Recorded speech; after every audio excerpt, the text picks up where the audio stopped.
Salam alaikum, alors c'est une nouvelle vidéo d'exercice du module onde série numéro 2. Alors aujourd'hui on continue la résolution de l'exercice numéro 8.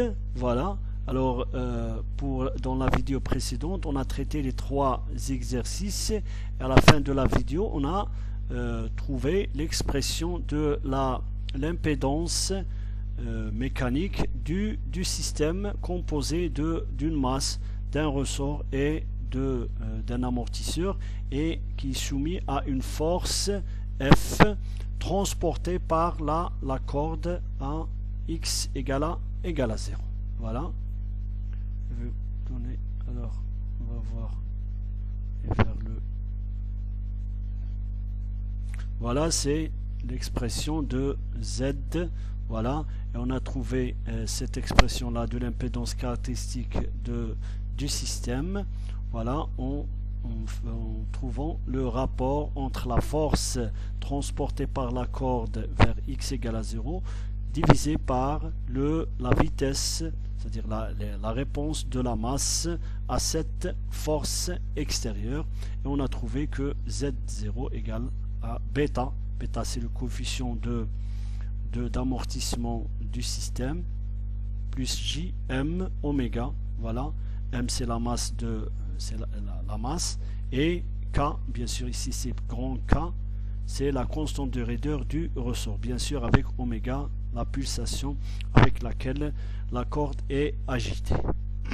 Alors on a aussi dit que cette impédance est appelée aussi impédance mécanique terminale de la corde, puisque c'est l'impédance au point terminal de la corde qui se termine en x égale à 0. Alors la question suivante, on vous dit, donnez l'expression du coefficient de réflexion R pour le déplacement de particules à l'extrémité de la corde en précisant son module et son argument θ. Voilà. Alors, coefficient de réflexion pour l'amplitude, bien sûr. D'autre part, on dit que l'expression de l'impédance en tout point X sur la corde est donnée par, voilà, vous pouvez voir ici, pour trouver le coefficient de réflexion, on doit calculer Zx, c'est-à-dire l'impédance de la corde en tout point X, entre moins l'infini et 0. Alors je vous rappelle l'expression de l'impédance, c'est le rapport entre l'excitation et la réponse, la force et la vitesse. Bien sûr, l'expression de f y de t, c'est moins t0, rappelez-vous la dérivée de y par rapport à x, et la vitesse verticale de la corde, de chaque point de la corde, et la dérivée de y par rapport à t.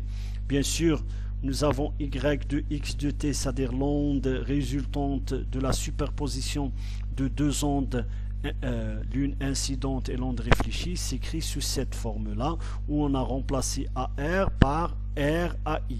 R, c'est le coefficient de réflexion pour l'amplitude. Et bien sûr, AI, c'est l'amplitude de l'onde incidente. Alors, je dérive Y par rapport à X. Bien sûr, c'est très simple. J'aurai moins JKAI exponentielle oméga de T moins KX plus JKR AI exponentielle J oméga plus KX. Et ça donne, voilà, je fais sortir le moins JKAI exponentielle J oméga de T comme facteur commun. J'aurai cette expression-là, exponentielle moins JKX moins R exponentielle JKX. D'autre part, la dérivée de Y par rapport au temps, je dérive cette expression-là par rapport au temps et j'aurai J oméga de ce côté-là, J oméga de ce côté-là. Et bien, et je fais sortir le J oméga AI exponentielle J oméga de T comme facteur commun, j'aurai cette expression-là. Voilà, je remplace les dérivées ici. Bien sûr, ici, je dois multiplier par moins T0. Ici, la dérivée de Y par rapport à T. Et j'aurai cette expression-là. Bien sûr, tout calcul fait, j'aurai T0 fois K. Bien sûr, le J avec le J, ça saute. L'exponentielle J oméga de T avec le J oméga de T, ça saute. Le AI avec le AI saute. Et on se retrouve avec cette expression-là. T0K sur oméga fois exponentielle moins jk x moins r exponentielle jkx sur exponentielle moins jkx plus r exponentielle jkx. Bien sûr, la relation de dispersion nous permet d'écrire k sur oméga égale à 1 sur v phi égale à racine carrée de mu sur t0. Et bien t0 fois k sur oméga, je remplace k sur oméga par son expression là, j'aurai t0 fois mu qui n'est autre que l'impédance caractéristique de la corde. Voilà. Et j'aurai en fin de compte zx, c'est-à-dire l'impédance x égale à zc fois 1 moins r exponentielle. Bien sûr, ici j'ai multiplié par exponentielle jkx dans le numérateur et dans le dénominateur. J'aurai 1 moins r exponentielle j de kx et dans le dénominateur j'aurai 1 plus r exponentielle j de kx. Voilà. Alors vous voyez ici que zx dans ce cas-là, elle n'est pas égale à zc, mais elle est égale à une forme qui dépend de x. Pourquoi? Parce que l'onde, ou plutôt la corde, est le siège de deux ondes, une onde incidente et une onde réfléchie. Eh bien, zx, ça reflète le phénomène qui se passe sur la corde, puisque ici on a une onde réfléchie, une onde incidente. Eh bien, en tout point de la corde, on peut définir une impédance. Voilà, qui reflète le rapport entre la force appliquée en ce point X par c'est-à-dire la corde de part et d'autre de ce point X et la réponse de ce point X, c'est-à-dire la particule en ce point X par rapport à cette force excitatrice. Voilà, pour vous dire la différence entre une impédance qui dépend de X et une impédance ZC qui est caractéristique du milieu. Voilà.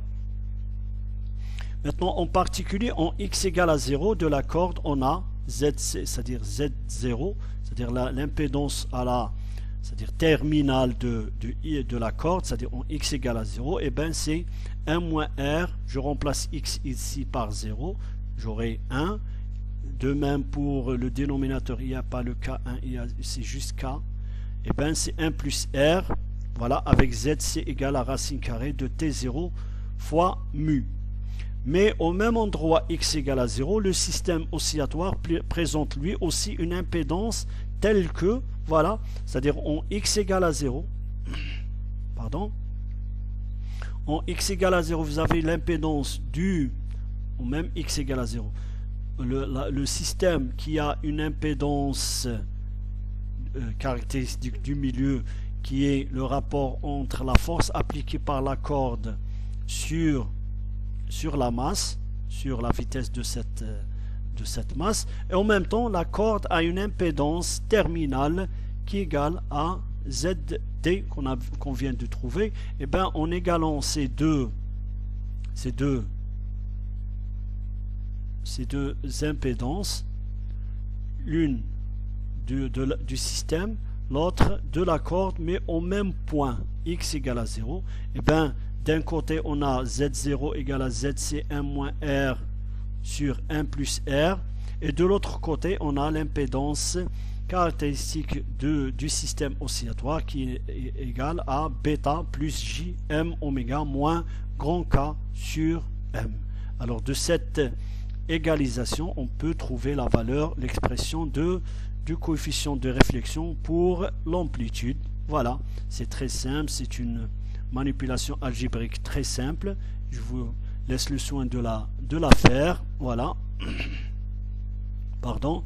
Et vous aurez R, le coefficient de réflexion, voilà, pour l'amplitude qui est égal à ZC. Rappelez-vous, ZC, c'est racine carrée de T0 mu, c'est l'impédance caractéristique de la corde, moins B, bêta, moins JM oméga moins K sur oméga, divisé par ZC plus bêta plus JM oméga moins K sur oméga.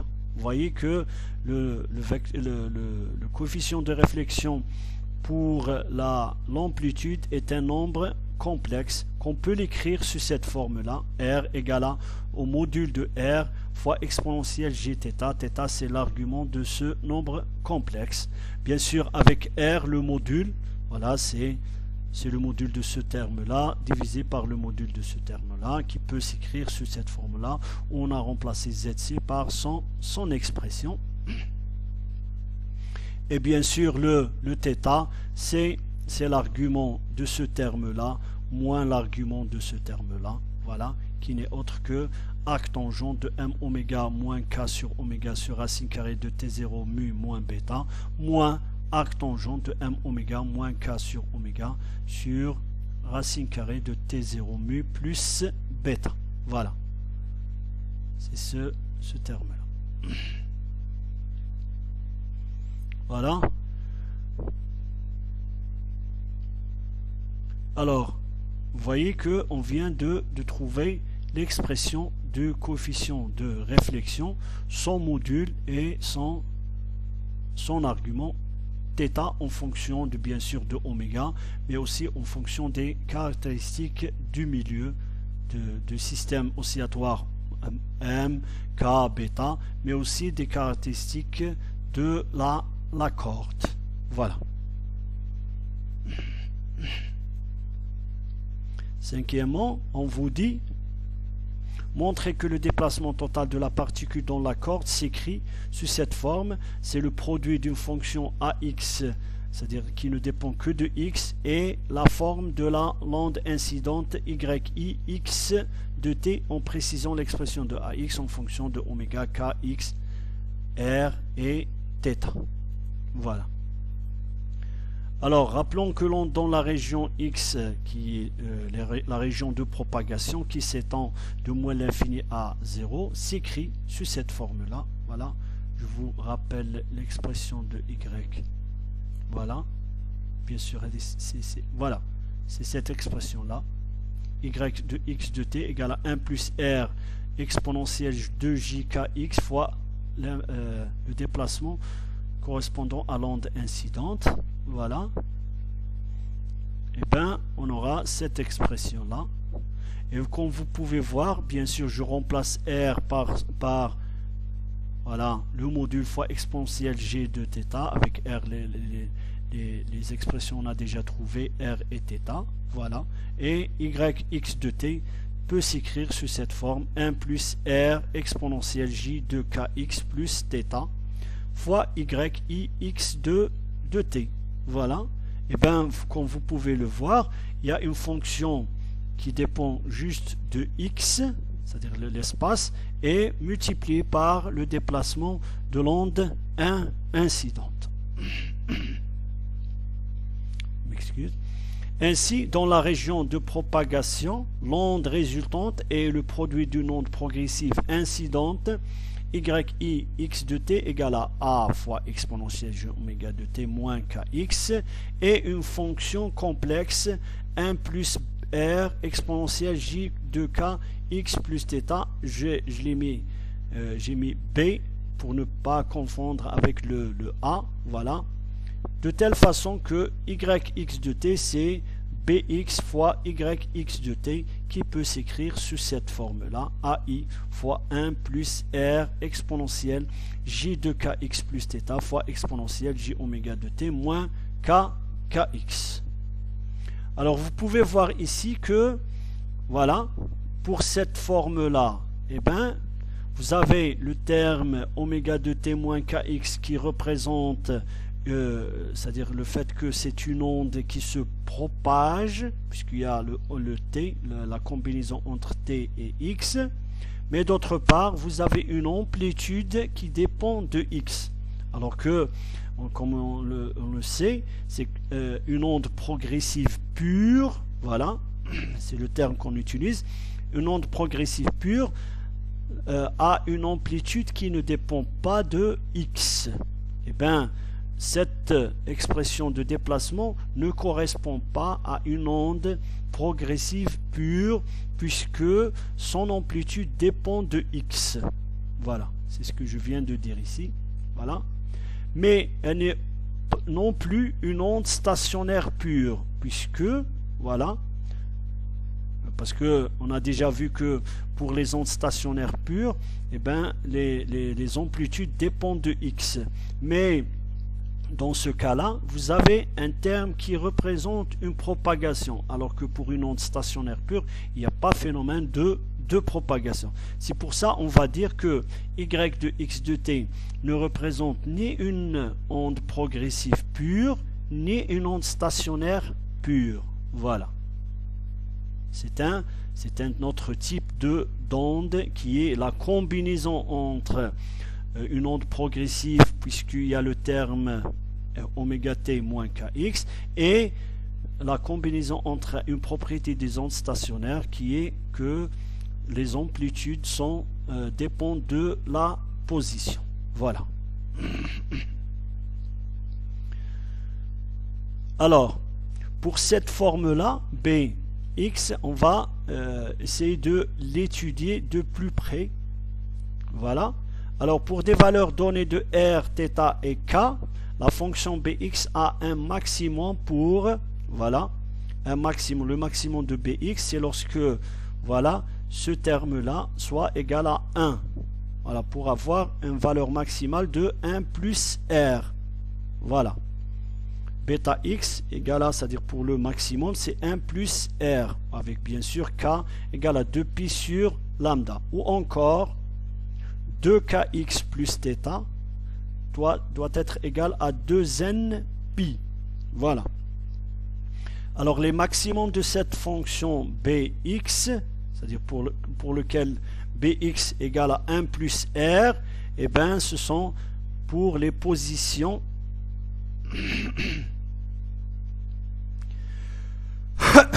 pardon, xn maximum, c'est-à-dire pour les maximums de Bx égale 2n pi moins θ sur 4pi, voilà. Les x, je remplace ici, et je dois trouver la valeur de i, l'expression de x ici, voilà. Pour, bien sûr, il y a plusieurs valeurs pour n, c'est pour ça que j'ai donné l'indice n ici, et max pour les positions pour lesquelles le Bx est maximal. Et bien c'est 2n pi moins θ sur 4pi fois lambda. Lambda, bien sûr, c'est la longueur d'onde de l'onde qui se propage sur la corde. Alors avec n égale à 0, moins 1, moins 2, voilà, n peut prendre des valeurs négatives. Pour des valeurs données de R, θ et K, la fonction Bx a un minimum pour, voilà, c'est-à-dire cette fonction-là a un minimum pour la valeur de x exponentielle j de kx plus θ égale à moins 1. Voilà, c'est pour ça, voilà, c'est Bx minimum, et on aura 2kx plus θ qui doit être égal à 2n plus 1 pi, un minimum. Alors les positions sur x, sur bêta, sur x pour lequel bêta x égale à, c'est minimal, c'est 2n plus 1 pi moins θ sur 4pi, c'est-à-dire je trouve x à partir de cette expression-là. Bien sûr avec n égale à 0, moins 1, moins 2, moins, voilà. On a pris les valeurs négatives parce que on est sur la région moins l'infini à 0. Voilà. Ainsi la fonction Bx, alors il y a les caractéristiques de cette fonction. On a trouvé les minimums, les maximums, les minimums, et on peut trouver aussi la période de cette fonction. Alors Bx est une fonction sinusoïdale périodique de période. Alors pour trouver la période d'une fonction, on va trouver la distance entre deux points consécutifs de minimum ou de maximum, bien sûr. On peut aussi utiliser cette expression-là. Alors ici, on a utilisé cette expression-là. La distance entre deux points minimum, et ben c'est, voilà, xn plus 1 moins xn, voilà, xn plutôt avec le min ici, voilà. Et on a trouvé que c'est lambda sur 2. Et ben Bx, c'est une fonction sinusoïdale périodique de période lambda sur 2. Voilà. Avec des maxima en xn max, voilà, ce sont voilà, les maximums, et des minimums en, voilà, en ces positions là. Voilà. Alors par inspection, avec bien sûr ces caractéristiques, par inspection, il est facile de vérifier que la fonction bx avec des propriétés citées ci-dessus, c'est-à-dire celle-là, sinusoïdale de période lambda sur 2 avec des maxima et des minima, et bien vous pouvez trouver que c'est bx, la forme réelle, égale à 1 plus r cos 2pi sur lambda sur 2, puisqu'on vient de dire que c'est une fonction sinusoïdale de période pi sur 2, et bien 2pi sur lambda sur 2. Bien sûr, à partir de ces maxima et de ces minima, on peut trouver cette expression de l'argument x plus θ fois lambda sur 4pi. Bien sûr, je vous incite à remplacer x par ces valeurs minimum pour trouver une valeur négative de cosinus moins 1, alors que si vous remplacez x n max dans cette expression là, vous allez trouver cosinus positif, plus 1 plutôt.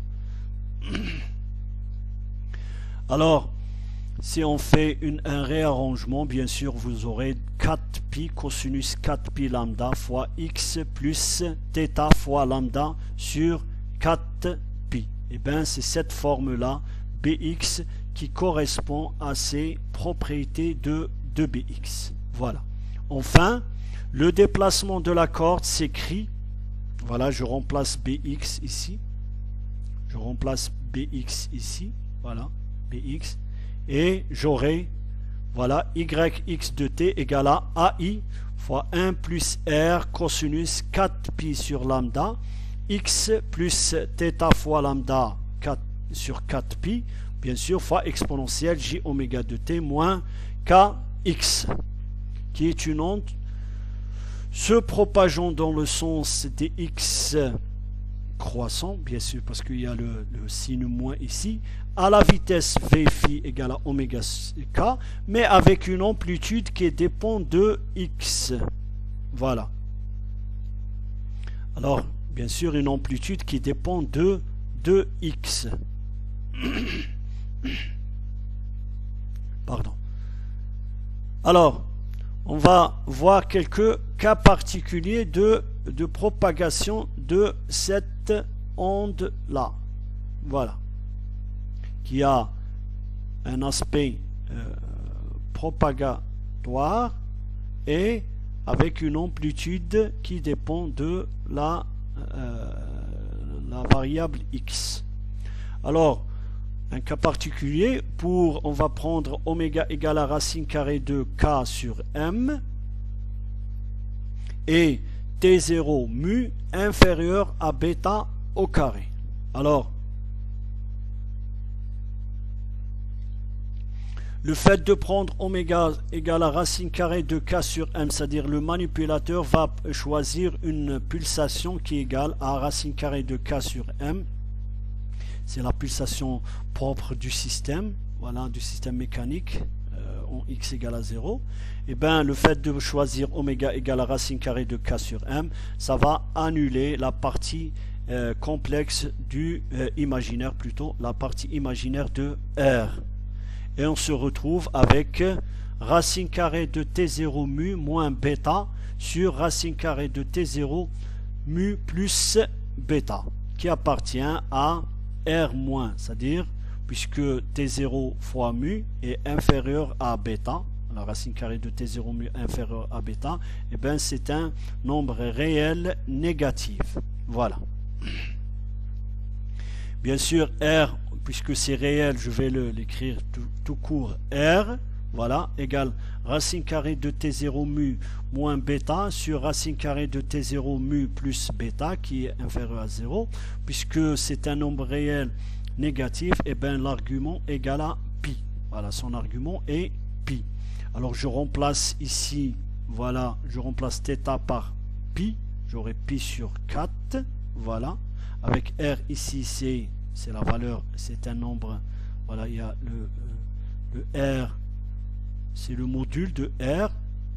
Alors le module de R, c'est c'est bêta moins racine carrée de t0 mu sur bêta plus racine carrée de t, puisque bêta moins racine carrée de t0 fois mu, c'est positif. Voilà. C'est pour ça. Voilà. Alors, négatif. Et cette forme-là, voilà, vous avez cette forme-là, et bien, pour R inférieur à 0, la forme de l'amplitude modulée, voire figure ci-dessus, c'est cette figure, et bien je trace cette fonction-là, bien sûr avec une valeur donnée de R, voilà, bien sûr c'est le module, et bien c'est positif, bien sûr avec AI, je vais prendre AI positif, c'est réel, parce que c'est nous qui choisissons la valeur de I avec un déphasage nul, et bien AI c'est réel. Voilà, je vais tracer juste cette forme de l'amplitude qui varie dans le temps. Voilà, et bien vous avez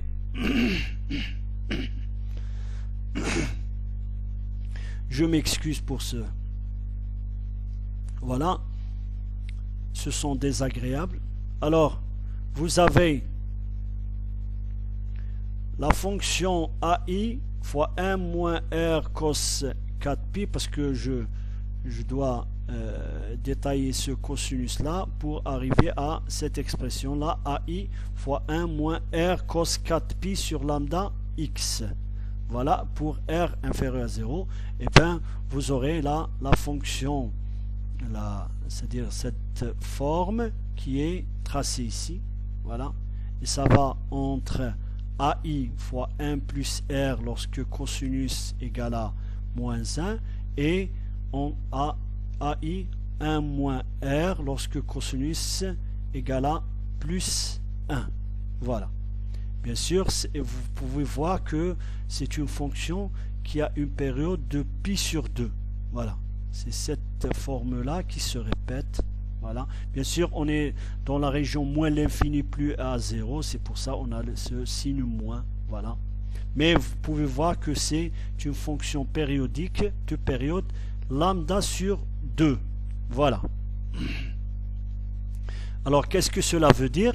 Eh bien, cela veut dire que dans la région moins l'infini à 0, l'onde se propageant dans la direction des x croissants à une vitesse v1, bien sûr une vitesse v1, est enveloppée entre deux formes sinusoïdales, comme cela est montré sur la figure ci-dessus. Voilà, c'est que vous avez une amplitude modulée, voilà, une amplitude qui n'est pas constante, c'est une fonction périodique de période, comme je viens de le dire, lambda sur 2, alors des deux côtés, vous avez des deux côtés, voilà, et vous avez l'onde qui se propage enveloppée entre ces deux formes, voilà, il y a un phénomène de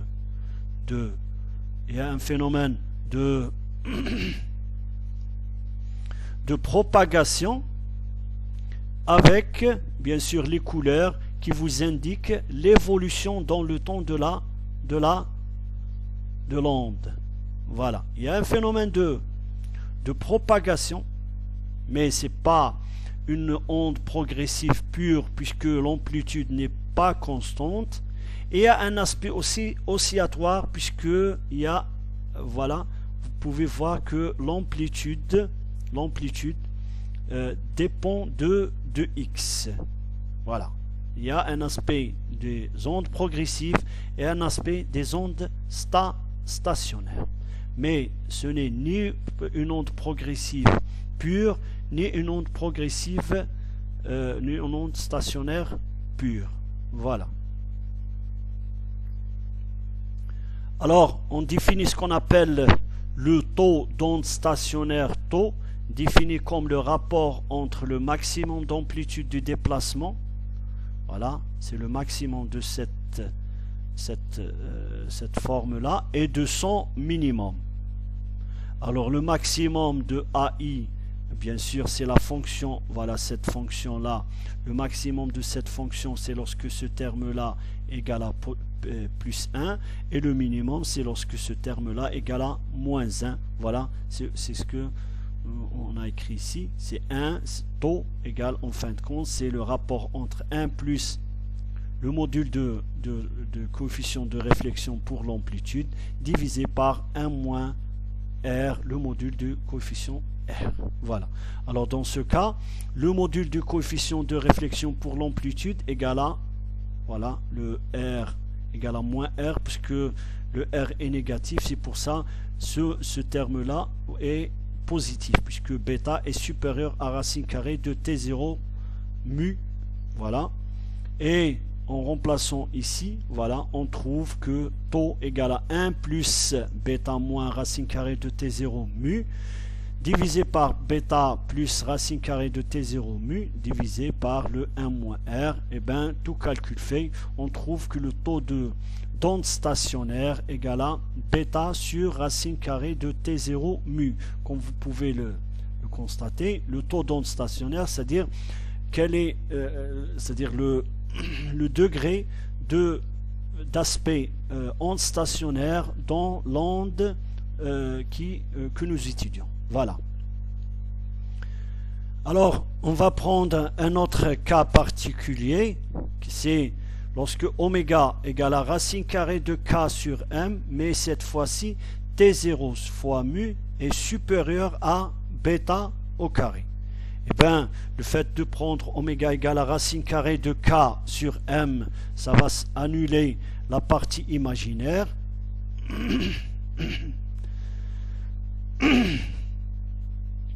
Pardon. R égale racine carrée de T0 fois mu moins bêta sur racine carrée de T0 fois mu plus bêta. Bien sûr, cette fois-ci, c'est un nombre réel positif et le module, c'est le même module, c'est la même expression que pour R. Bien sûr, ici, on n'a pas besoin de mettre le tilde puisque c'est un nombre réel. Alors, le R, le module, c'est juste le racine carrée de T0 mu moins bêta sur T0, la racine carrée de T0 mu plus bêta, puisque c'est un nombre réel positif, et bien θ égale à 0. Je remplace ici θ par 0, ou encore ici. Voilà, ici, voilà, je remplace θ ici par 0, et j'aurai juste 4pi sur lambda x. Voilà. Alors dans ce cas, R est supérieur à 0. Le taux d'onde stationnaire s'écrit sous cette forme-là. Et bien c'est racine carrée de taux T0 mu sur bêta. Alors que ici, rappelez-vous, c'est l'inverse de ce qu'on a trouvé pour R inférieur à 0.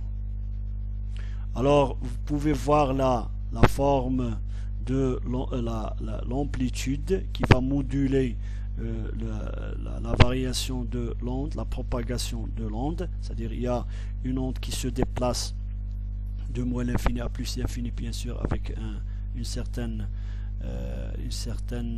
une onde réfléchie. Le fait qu'il y a superposition d'une onde réfléchie et une onde incidente avec la présence d'un système mécanique en x égale à 0 donne ce type d'onde. Voilà. Bien sûr, ici vous pouvez voir que l'onde a une amplitude, bien sûr c'est toujours lambda sur 2, mais avec des minimums et des maximums. Bien sûr AI1 plus R et AI1 moins R, mais juste pour vous montrer qu'il y a une différence, parce que voilà, ici c'est, voilà, ça commence par AI1 moins R, alors que ici ça commence par AI fois 1 plus R. Il y a une différence, voilà, entre les deux cas, puisque le coefficient de réflexion a changé. Alors, qu'est-ce que cela veut dire? Alors, un système d'onde stationnaire pure s'obtient pour un coefficient de réflexion de module 1. C'est-à-dire que R si R, le module de R égale à 1, on aura dans ce système-là un phénomène d'onde stationnaire. D'onde stationnaire, c'est-à-dire qu'il n'y a pas de propagation. Mais pour quelle condition? Eh bien, pour la condition que R soit égal à, le module de R soit égal à 1. Voilà. Mais pour le module, pour un module de R égale à 1, on aura R, soit R égale à 1, soit R égale à moins 1. Alors, bien sûr, dans le cas où oméga égale à racine carrée de K sur M, il faut faire attention parce que on peut, c'est-à-dire dans le cas général, eh ben, on peut avoir d'autres possibilités.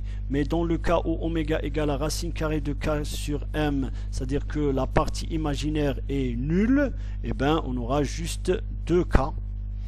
Voilà, le premier cas, c'est lorsque bêta égale à 0, bien sûr avec ce terme-là égale à 0, et bien on aura racine carrée de t0 sur mu, racine carrée de t0 sur mu, c'est 1. Voilà, et vous voyez que le taux d'onde incidente, le taux d'onde stationnaire est infini. Voilà, il faut faire attention. Le bêta égale à 0 pour R. Voilà. Pour R supérieur à 0, voilà, vous pouvez trouver que le taux d'onde stationnaire, vous avez 1 plus R, le module 1, ici le module 1, 1 moins 1, 0, et bien c'est l'infini. Voilà, pour des ondes stationnaires pures, le taux d'onde stationnaire est infini. Voilà, c'est une caractéristique des ondes stationnaires. Alors, pour bêta égale à 0 ou encore pour bêta égale à l'infini, voilà, ici il n'y a pas d'amortissement, c'est-à-dire le système est non amorti, alors que bêta ici est fortement amorti et même la masse ne peut plus se déplacer. Voilà, puisque bêta égale à l'infini, et bien vous aurez R égale à moins 1, parce que si vous avez bêta infini, et bien ça va être moins bêta sur bêta, bien sûr ce terme-là égale à 0, et taux toujours égal à l'infini. Alors, une onde incidente de pulsation oméga racine carrée de K sur M qui arrive sur un système mécanique non amorti, on va prendre le cas où bêta égale à 0, donne naissance à une onde réfléchie non inversée. Voilà. R, puisque R égale à 1, d'amplitude AI, c'est-à-dire la même amplitude que l'onde incidente. La superposition des deux ondes incidentes réfléchies donne une onde stationnaire pure, ce qu'on appelle les nœuds fixes, avec, voilà, c'est une propriété des ondes stationnaires, c'est que les nœuds sont fixes, alors que dans ce système-là, qu'on vient d'étudier, les nœuds ne sont pas fixes, ça se déplace. Et bien dans ce cas, vous avez R qui est égal à 1, et bien AI AR égale à tout simplement AI, bien sûr avec plus KX. Voilà, je remplace, je fais sortir le AI exponentielle oméga de t. Bien sûr, exponentielle moins JKX plus exponentielle JKX, c'est 2 cosinus KX.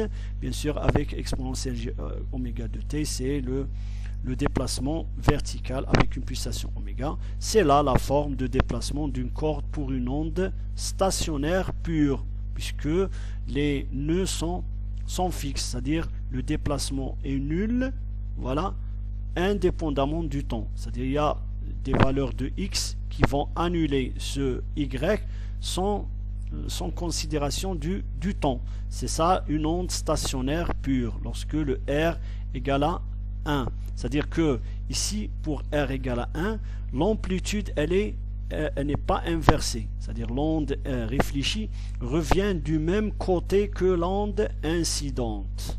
Voilà, c'est ça. C'est-à-dire la signification physique de R égale à 1. Voilà. C'est-à-dire si vous envoyez une onde, bien sûr ici c'est le grand K, il n'y a pas le bêta est nul, c'est-à-dire il n'y a pas d'amortissement, et bien si vous envoyez une onde dans cette direction, eh ben, vous aurez une onde qui se déplace dans cette direction, bien sûr, dans la direction des x décroissant, mais avec dans le même sens, c'est-à-dire il n'y a pas inversion, c'est-à-dire l'onde va revenir sur ce côté-là, voilà. Et vous aurez un système d'onde stationnaire, c'est-à-dire il n'y a pas de propagation, puisqu'il y a les nœuds ici. Voilà, il y a les nœuds ici. Et bien l'onde va se déplacer entre ces deux formes-là, pour R égale à 1. Bien sûr, avec AI égale à 1 plus cos 4 pi lambda x, puisque le R égale à 1. Voilà, c'est un système d'onde stationnaire avec une amplitude qui s'est amplifiée de A, bien sûr, de A, de AI. Voilà, c'est un système d'onde stationnaire. D'autre part, une onde incidente de pulsation oméga égale à racine carrée de k sur m qui arrive sur un système mécanique fortement amorti, bêta égale à l'infini.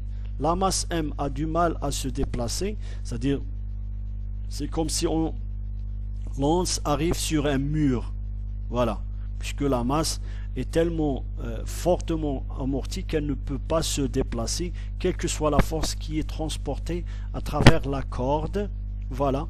Et bien si vous envoyez une onde dans cette direction et vous ayez ici par exemple un mur, et bien vous aurez une onde, un coefficient de réflexion de module 1 mais de valeur moins 1, c'est-à-dire l'amplitude AI, voilà, l'amplitude, vous aurez moins AI, voilà, c'est-à-dire l'onde réfléchie va se déplacer de ce côté-là. Vous avez une onde incidente, voilà, comme ça. Maintenant, l'onde réfléchie va se déplacer de ce côté-là. Voilà, et vous aurez, voilà, moins i, exponentielle moins, bien sûr, le exponentiel, c'est le 2j sinus kx, et vous aurez un système aussi, un système d'onde stationnaire, sauf que ici, en 0, il y a un nœud, alors que là, il n'y a pas un nœud, le nœud s'est déplacé ici. Alors ici, il y a un ventre, voilà.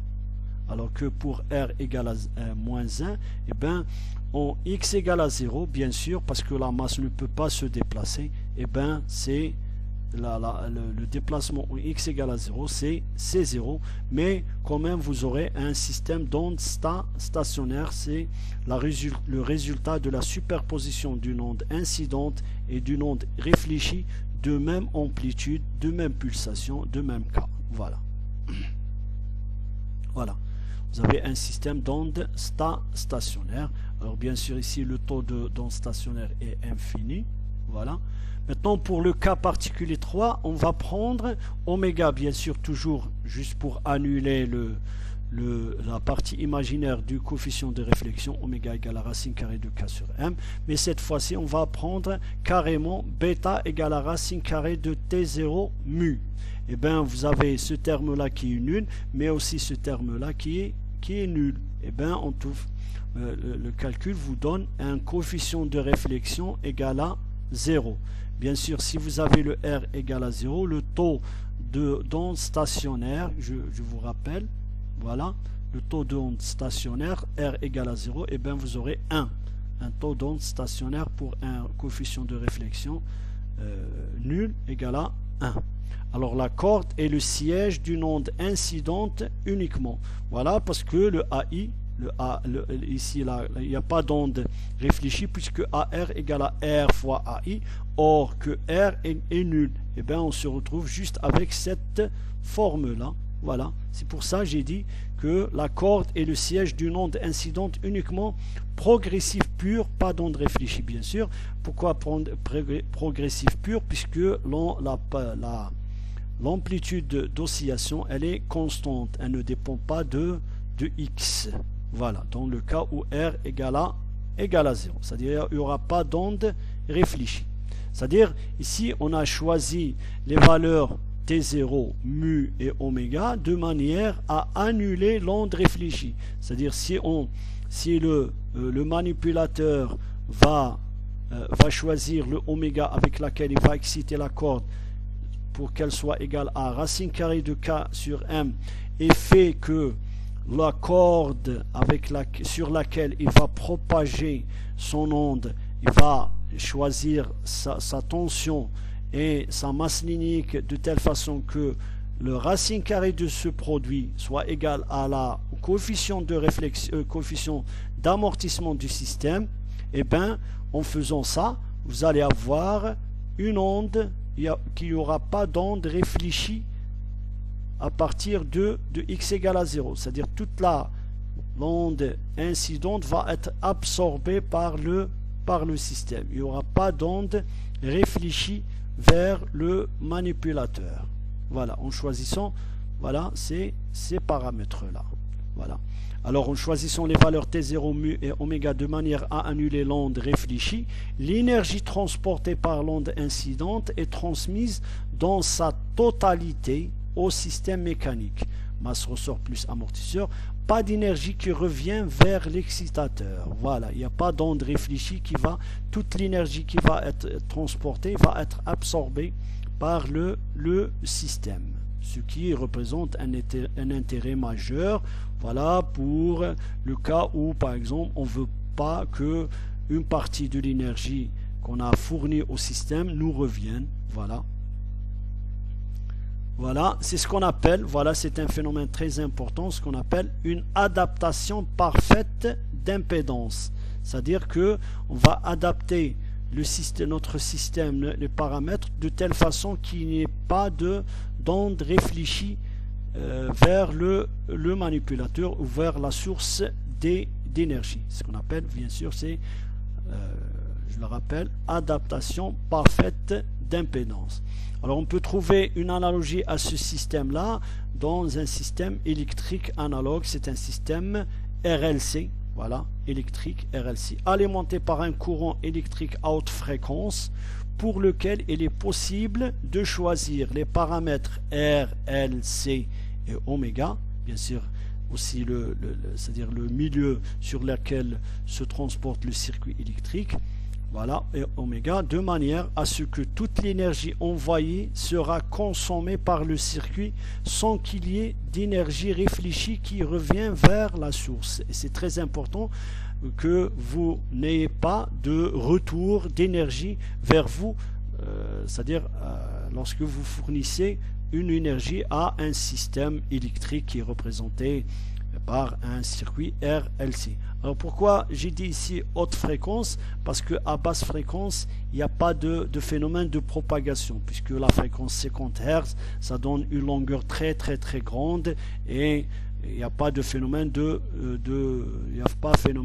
propagation proprement dit. C'est pour ça, c'est-à-dire cette analogie s'applique pour des hautes fréquences lorsque la longueur d'onde est du même ordre c'est-à-dire du système RLC. Voilà, pour avoir de petites longueurs d'onde qui vont faire en sorte qu'il y ait un phénomène de propagation de la source vers le circuit RLC. Voilà. Merci.